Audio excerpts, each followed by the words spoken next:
So ultimately, you have to have your ducks in a row if you want to do this with the intent of sticking with it for any length of time. So a few small things you want to on hand, little bitty things that might be helpful.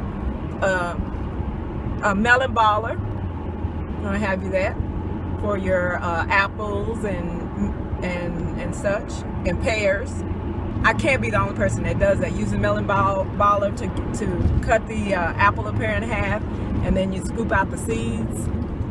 I use a melon baller for that. And you want to have a peeler, and I use a peeler because if I get my carrots, when I get my carrots or things like cucumbers from the store, I don't trust the waxy. I peel them first. So you want to get you a melon baller. You want to get you a peeler. You want to get you a strainer if you like the foam. I mean, if you don't like the foam, a lot of people don't. I don't.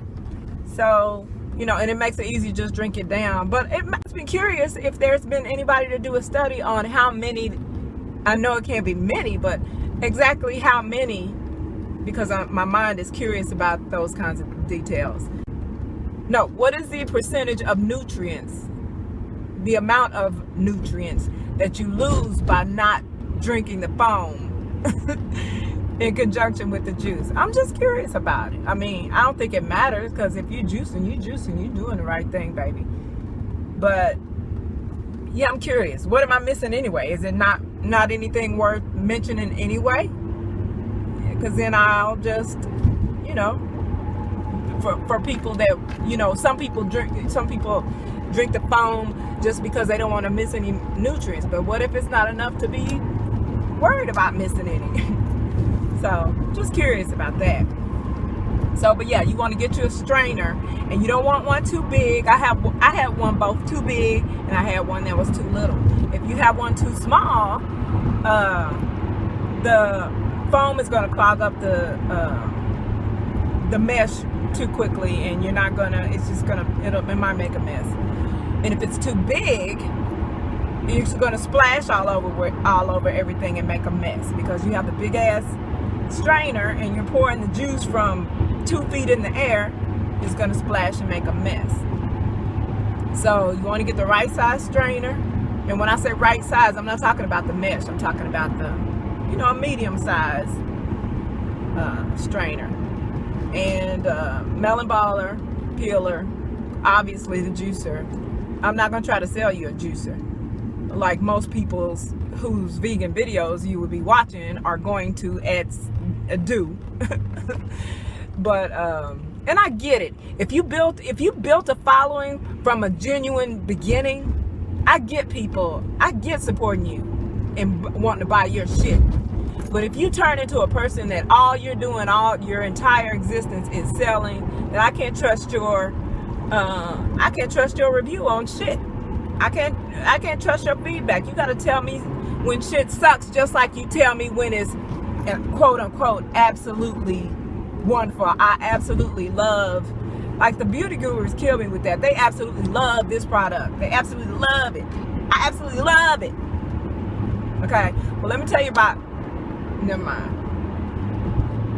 So I'm not selling you anything yet.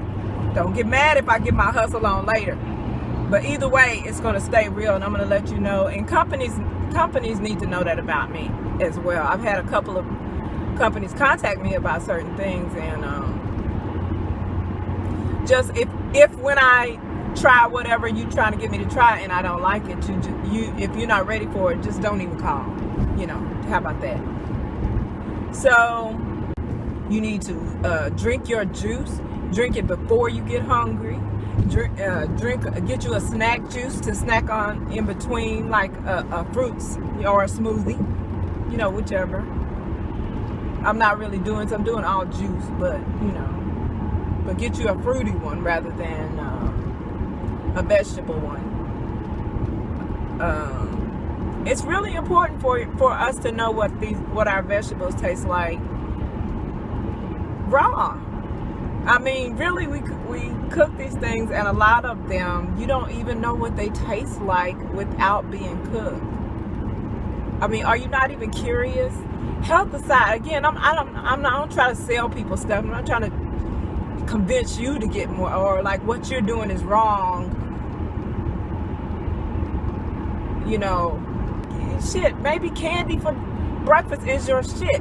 But if you complaining about your, you know, your health and your weight and so forth, then, you know, you've been willing to try bullshit extreme diets. You've been willing to try bullshit medications. You know, you've been willing to try bullshit medications that people are passing off as supplements. People automatically assume supplement means vitamin, so it's automatically a natural whatever. I'd rather you pop supplements than not do anything. But a supplement is not. Look, you take a pill. No. In this case, me too, because I take vitamin D. But we take a pill for vitamin D. But do we realize that, and doctors studying this right now, like what can we, I don't know, like, diagnosed with low vitamin D too. I think everybody does, because with the computer day and age, people don't get outside and enjoy and absorb the sun. So the reality is your daily requirement of your weekly requirement for vitamin D can be acquired by going out in the sun for 15 minutes a day, 3 days out of the week. Do you know how little that is? Do you know what that says about us not living? Anyway, I'm gonna have to make that its own video.